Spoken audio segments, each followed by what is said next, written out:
Ito mga kabali, ito yung pinadala sa atin na ano, pang-apat na tayo. Yan. Bali, nadadagdagan pa tayo na nadadagdagan. Bali kay ano to, shoutout natin kay Christian ano, Medrano. Yan.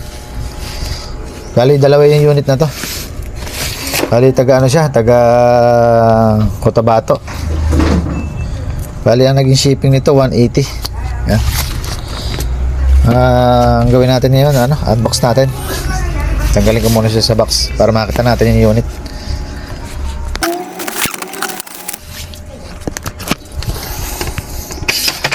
Ito mga kabali yung kanyang ano, unit, dalawa. Isang Samos, yung 888M isa. Tapos ito yung isa 735 na ano, na first gen. Yan. Bali ang ito unahin natin. Ito yung 1 nakalagay dito, 2. Bali, baba muna natin yung ano, Samos. Bali, dito may nakanote naman siguro to kung ano yung nangyari dito. Bali, tanggalin lang natin.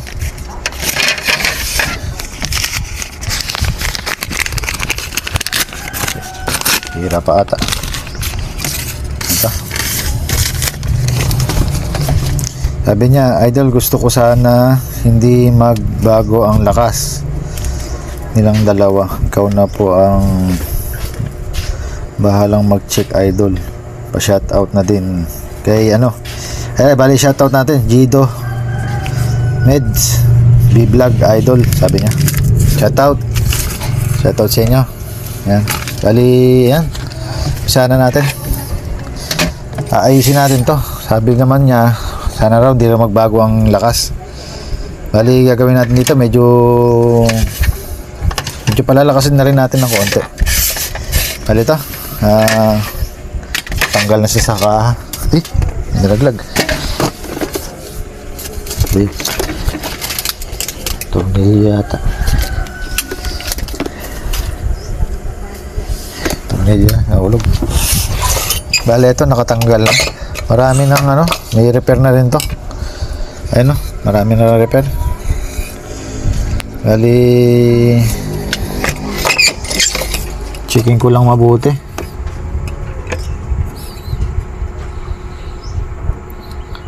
Naman ako nakakita ng ano, lumobo, nasunog. Pero dito wala nang tornilyo yung ano, ACR nya. Local pa yung nakakabit. Yan, local yan pag gaganyan. Napalitan natin ng original yan. Tapos itong blower nya, putol. Mukhang sinasabay sa pindot tray. Sa positive line ng ano, ng switch. Kasi positive yung ano, nakatanggal.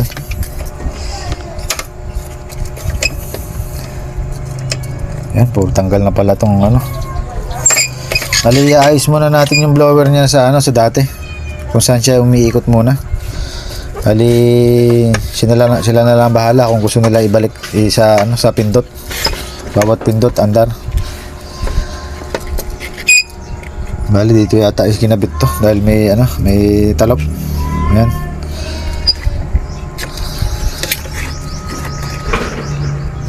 Ito yung PWM nya.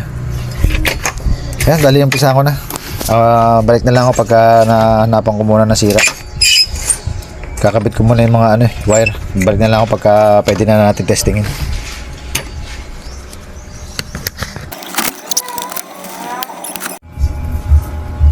Ito mga kabali, na idugtong na natin yung kanyang ano, yung blower. Ito, pinalitan na natin ng mas mahaba.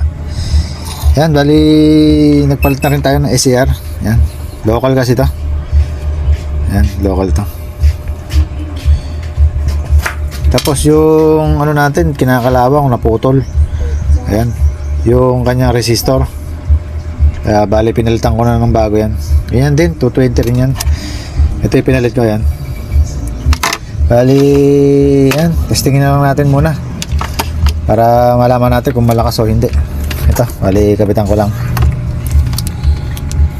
Lumaki iskar yan. Hala, masih yan.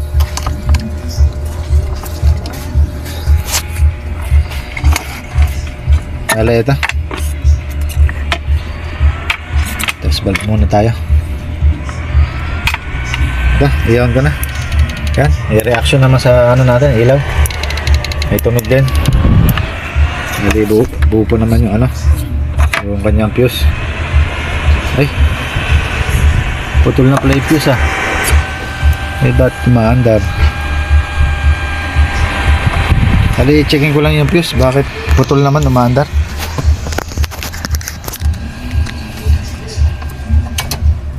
Ay, kaya pala. Hali, yung fuse niya ito, may jumper. Kailangan pala natin palitan muna to. Para magkaroon man ng problema, mayroon tayong magba-brake. Puputol. Bale yan. Palitan ko lang, tapos higpitan ko rin yung nasa loob dito. Medyo pipigayin ko ng konti para mahigpit yung lalagay natin fuse.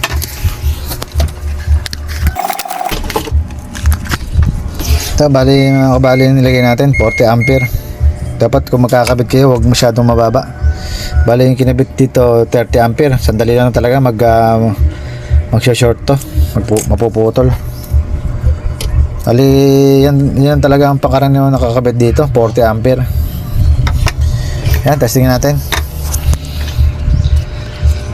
kung aandar. Yan, meron siyang ilaw, may tunog. Try natin direct. Bali 1K lang yan. Yan, maandar naman. Naka-high natin. Yan, maandar naman. Try natin yung lakas kung nagpapabago-bago. Hindi. Yan, bali kaya hindi siya umaandar, putol lang yung kanyang isang paano 220 na to. Ito pa naman yung source natin dito sa negative.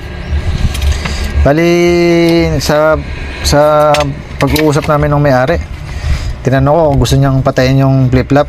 Lagyan ko na rin daw. Tapos may mga babaguhin tayo dito para mas lumakas. Meron tayong i-jumper dito, 39K dito. I-jumper na natin to. Tapos dito sa PWM, kasi pag ginamper natin dito, hihinto yan. Bale yan, papakita ko na rin kung paano sinasabi ko. I-jumper ko muna tong 39K. Ito, bali na jumper na natin yung 39K dito na resistor. Ayan, ito, nilagyan ko na lang ng jumper sa ilalim. Bali din natin tinanggal. Ayan, bali ito na nagiging reaction nya. Ayan, isang pindot nawawala, nagpo-protect. Yun naman ang gagalawin natin ngayon sa PWM nito. Bali may video na ako dito kung alin yung tinatanggal, pero papakita ko pa rin dito kung alin ba yung dapat i-remove para tumuloy siya. Ayan, nagpo-protect yan. Bali yan, iayos ko lang. Ito mga kabali, nakaharap ngayon yung PWM natin. Bali ito yung sinasabi ko natin na kailangan iayos, tatanggalin. I-remove lang natin. Liliis lang natin yung isang paa. I-atras natin dito, tapos ito. Bali ito yan. Ito yung 472 na to, 4.7K to. I-remove natin yan, i-adjust natin. Tapos itong 100K na to, 104, i-adjust din natin pababa. Bali ipakita ko na lang pag na-i-adjust kung paano. Ito mga kabali, na i-remove na natin. Ayan, kung makikita nyo yung isang paa, wala na siyang connection dito sa resistor. Binaba natin ganun. Pati ito yung isa na to, dapat yung isang paa nito nandiyan sa kabila na to. In-adjust natin, in-atras natin, para in case na kailangan na ibalik, nandito lang yung yung resistor, hindi na natin tinanggal. Bali yan, testing na natin kung magdediretso na yung andar nya, kasi nga ginamper natin yung yung 39K. Bali ito yun, yung jumper natin, nilagyan natin ng copper wire, solid. Ayan, jumper na yung 39K. Bali yan, ibalik ko lang sa dati, saka natin testingin. Patayin ko lang to. Bali ito, subukan natin. Yan, maandar na siya. Sagad, high din sa lakasan. Lagay natin sa low. Ito yung high na ilaw natin. Yan, sagad natin ang hina din sa volume. Yan, maandar naman. Yan, bali hindi lang natin binalik sa dati, nilakasan pa natin dahil doon sa 39K na ginamper natin, mas magiging malakas na yung lalabas na output. Tsaka isa na lang kulang natin dito, Yung papatayin natin yung ano, papatayin natin yung kanyang flip-flop. Kahit na todo hina, naka ano pa rin. Naka flip-flop yan. Bali, balik na lang ako pag nalagyan ko na ng switch dito. Bubutas natin, tapos lalagyan natin ng wire papunta rito sa ito, sa transistor na to. Between ng transistor saka PC817 ba, yung paa. Kung makikita nyo yung paa nitong dalawang ano, parts na to, itong transistor na 8050 na to, saka yung PC817, magkaruktong lang yan. Bali, gagawin natin sa ilalim yan, puputulin natin, lagyan natin ng magkabilang ano, wire papunta doon sa switch. Yan, bali gawin ko muna. Ito mga kabali, nalagyan na natin ng ano, ayan, wire. Bali, ito na yan. Ito. Bali, may isa pa tayong gagawin. Itong lakasan, babaguhin natin to. Papalitan natin ng ano to, ng 500k. Bali, 10k lang to. Tapos, gagawa tayo ng nakafix na 10k dito na ano, lakasan. Tapos, yung lakasan na papalitan natin, dito natin ilalagay sa 220. Tatanggalin natin uli yung paa nito sa magkabilang dulo, do sa baba, sa board, saka dito sa resistor. Yun ang lalagyan natin ng ano, ng wire papunta naman sa lakasan. Bali, pakita ko na lang pag nangyari. Ito mga kabali, papakita lang kung paano paglagay ng ano, ng fix na 10k na lakasan. Hindi kasi pwede pagsamasamahin lang yung tatlo na yan. Kailangan gagawa tayo ng ganito. 10k na resistor, saka 2.2R na resistor. Bali, pagpapaluputin lang natin gitna. Yan, magkakaroon ng center top.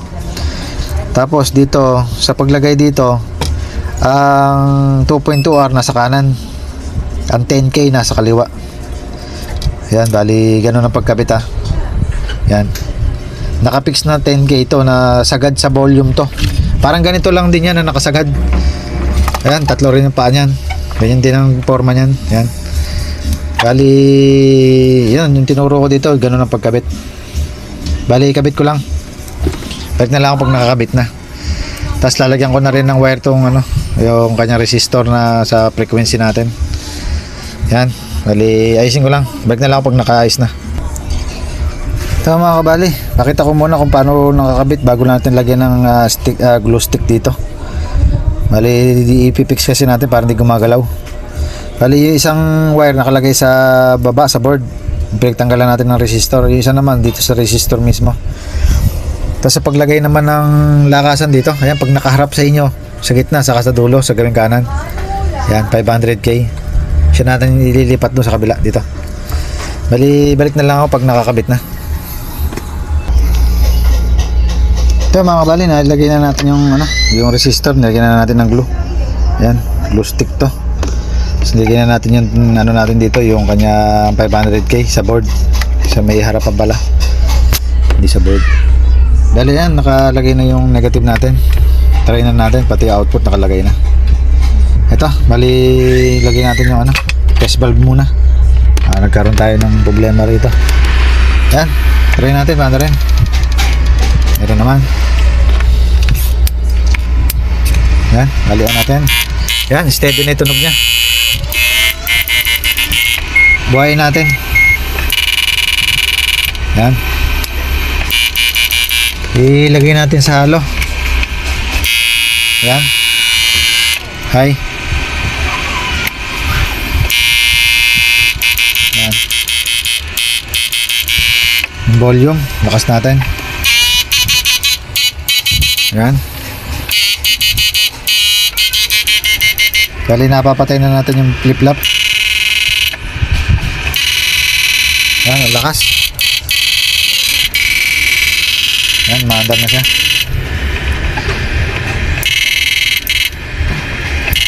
Yan, bali goods na to. Tinanong ko rin sa may-ari kung papalitan na namin yung positive line kasi maiksi. Sabi niya, palitan ko na rin daw. Bali yan, yun na lang naman na kulang. Bali, di ko na ibibideo yun. Bali, dito ko na tatapusin yung video. Bali, 735 to, naayos na. Yun lang ang problema.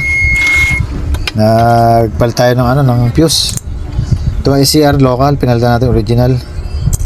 Ito ang pinagmulan ng sira nila. Naputol yung isang paa. Pinalawang. Ayan, putol yung isa. Kaya nawala ng tunog.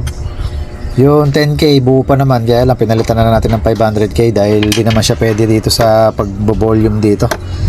Kailangan talaga 500K ang ginagamit dito. Ayan, bali na ipakita ko na kung paano ayusin itong 735. Bali dito sa unit na to, okay na.